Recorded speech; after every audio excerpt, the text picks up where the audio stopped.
Hello everyone, this is Chef Tatung once again, and we're here in Silang, Cavite to try out this restaurant, the Fatted Calf, which serves local produce with Asian flavors and cooked with European technique. I'm going to meet both chefs, no? A husband and a wife cooking together in one kitchen. And let's meet Chef Rhea and of course Chef Jayjay. Come on, join me. Ang sarap daw ng pagkain nila dito. Let's see!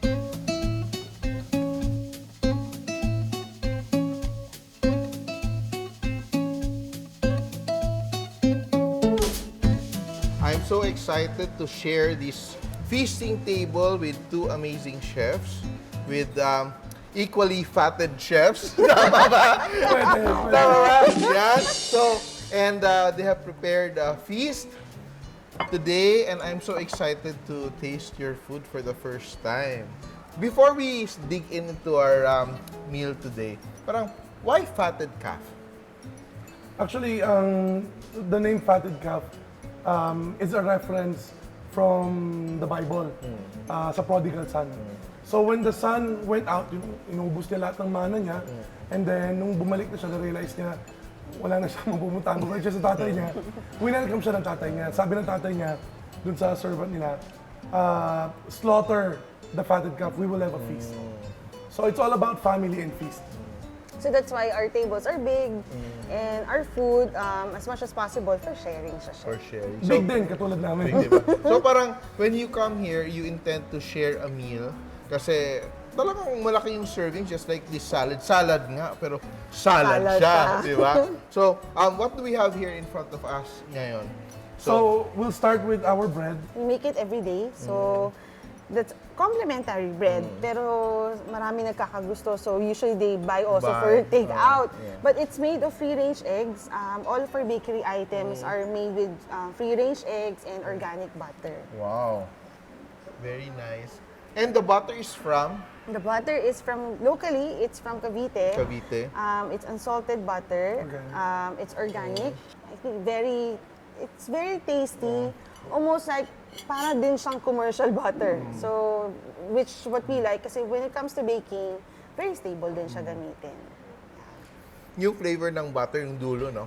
Yes. Very buttery. Yes. At saka, hindi mo sweet yung bread. It's not too sweet. Not too sweet, tama lang siya. Not too sweet. Yan. So, we use the same bread, actually, chef, for our burgers. So, that's the same base that we use for our hot items din.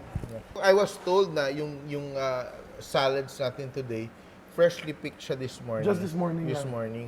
And And usually we have them harvested ng umagang-umaga. Umaga, oo. Kasi ang halaman kasi di ba may photosynthesis yan. And then the photosynthesis peak is at noon. When the sun is really high heat, kumbaga. So lahat ng nutrients umakyat, so mapait. Mapait. So we usually get them, it's either early in the morning or late in the afternoon. Doon mo matitikman na hindi siya mapait.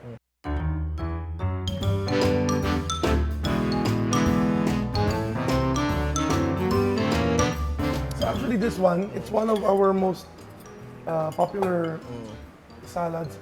Sabi ko kasi, I'm in salad country. Bakit wala ako nakikita na nag-explore at nag-experiment with the salads? Yeah. It's always the usual stuff. Diba? Caesar, Greek.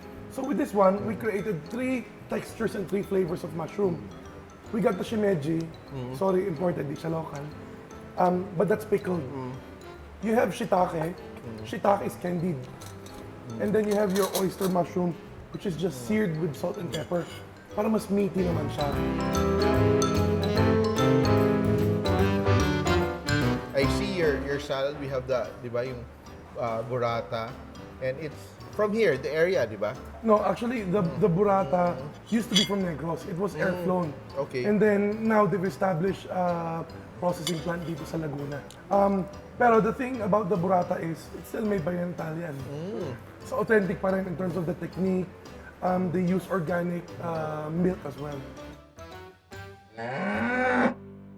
Kung akala niyo mga salads and mga light pika-pika lang yung meron dito, pero here we have a fish. Ito talaga, feast talaga siya. Light din naman yan. Light.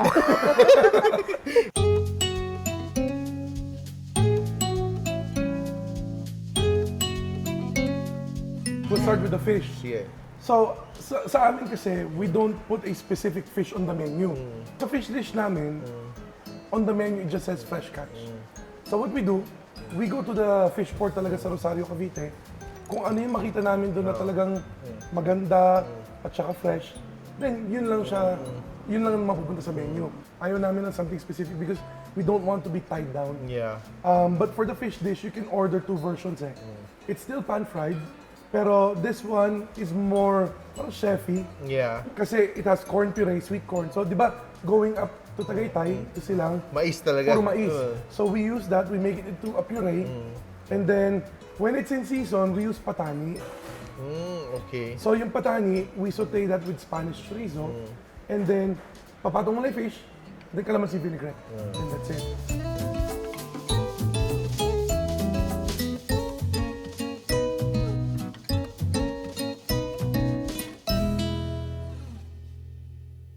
So the chicken, ang luto natin dyan, chef, is we brine it for a few days. And then we sous vide that for 6 hours. And then, after sa sous vide, niro-roast pa namin just to get the color sa skin. If you can see, like I said kanina, these are chickens that are running around their pen. They're not caged in a 8x8 cage. Ang joke nga namin dito lagi, alam namin kung ano yung huling kinain ng manok bago katayin. Actually, literal happy chickens sila. They're happy chickens actually. Until now. Until I They make hope. us happy now.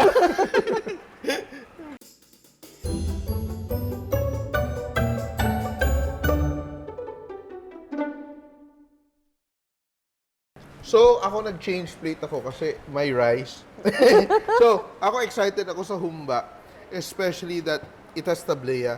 And it's very interesting because in my research, I've seen recipes, mga 17th, 18th century, Filipinos cooking with tablea. Tablea, Yeah, so yes. parang this must, I think it must work, di ba? So, sige.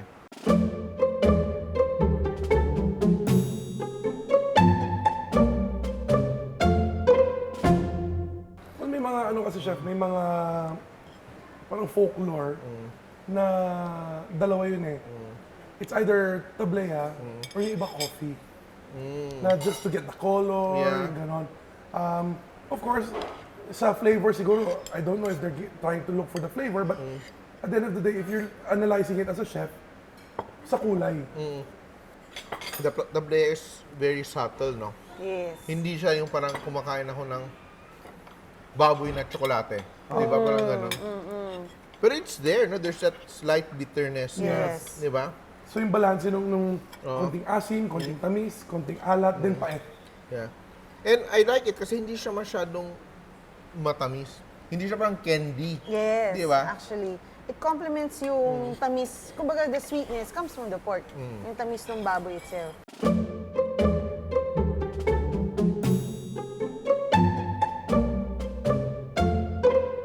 So ito na yung bida natin for this set. O this set kasi meron pang iba, di ba? It's served with potatoes, pero I don't think potatoes yung bagay sa kanya. Parang kanin pa rin yung bagay sa kanya, di ba? Kaya meron pang kanin dito siya. Di ba? Yan. Actually, ano lang yan, nagmamalinis. Nagmamalinis. But this one is actually the whole bulalo. Yeah. So what we did with this one, we roasted it for 10 hours. Pero pinapahira namin siya ng homemade na whole grain mustard. Oh. So we ferment our own mustard. Pero pag sinabing whole bulalo, nasa, tama ba sa unahan? O sa Hindi, yung una kasi is the shank, di ba? Yeah. So ito yung bias, yung second part na. Yeah. Yung hita, kumbaga.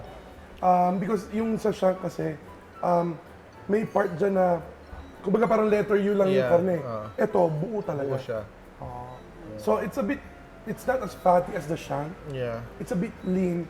Pero flavor-wise, mas beefy siya. Mas beefy siya. With every dish that we serve, we don't want to take away the flavor. Sarap ng late kid. Sorry. Sarap. Namiss ko to. Thank you sa pagpunta sa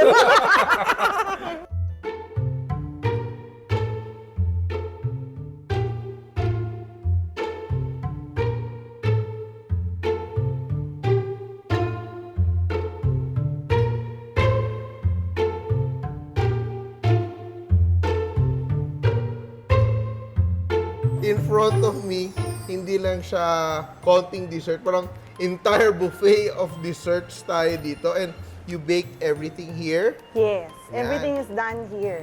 Yeah. But you also have another cake shop in... In Cliff House, so we opened a small cafe in Tagaytay City. So that's Flower Pot. So Flower Pot. that's the brand of the cakes kasi chef. When we even before Fatted Calf, we have Flower Pot na. Pero all the cakes are available here as well. Yes. Yan. It's the same lineup that we serve here sa restaurant saka sa Tagaytay sa taas.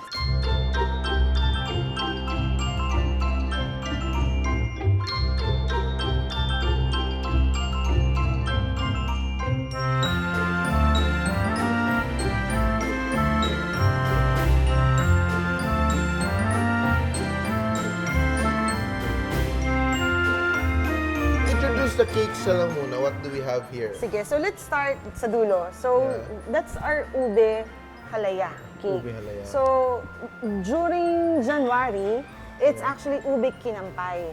So from Bohol. From Bohol. Yes. It's very fragrant, the kinampay, and we're using sponge for most of our cake base. Next naman is, this is the only plated dessert that we have at Fatted Calf, and we serve it during special occasions. We call this rotonda. This is actually roasted coconut panna cotta. And then all of the elements, kaya siya rotonda, so it's highlands and lowlands. Lahat ng elements ng highlands, which is yung blueberries from Atok, na ginawa namin, dinried namin, kinendi namin. And then the berries are from Benguet also. Yan. Ito, ang tawag ko dito, pandemic dessert. Wow, di ba? Pandemic dessert. Because we have a lot of leftover strawberries. So we cook it into a jam. And then, ang dami pa rin berries. So, it was so difficult to get access lahat ng fruits during lockdown last year. And one client of us asked if we could deliver donuts. Sabi namin, we'll try kasi we're not sure if we could. Medyo nagtitipid tong donut na to, no? Actually, sabi nga daw nila yun, strawberry na nilagyan ng donut.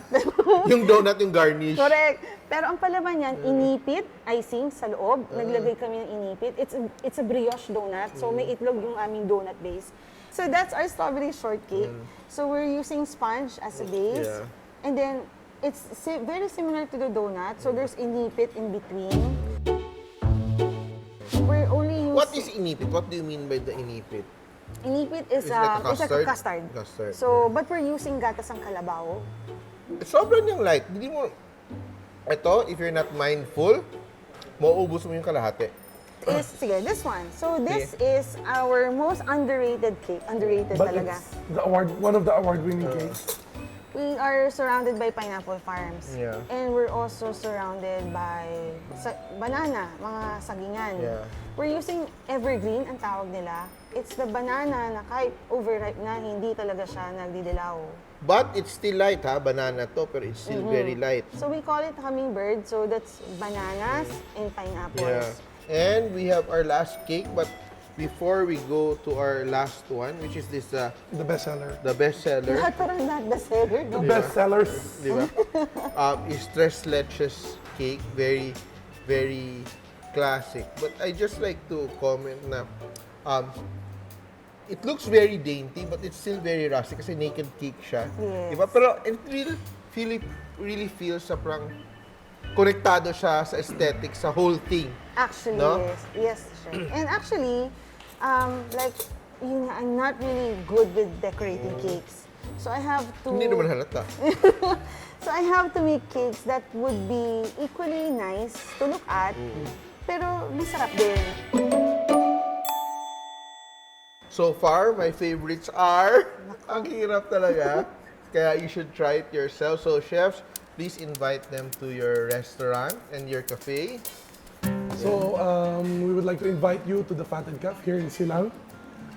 We are just a kilometer away from Tagaytay.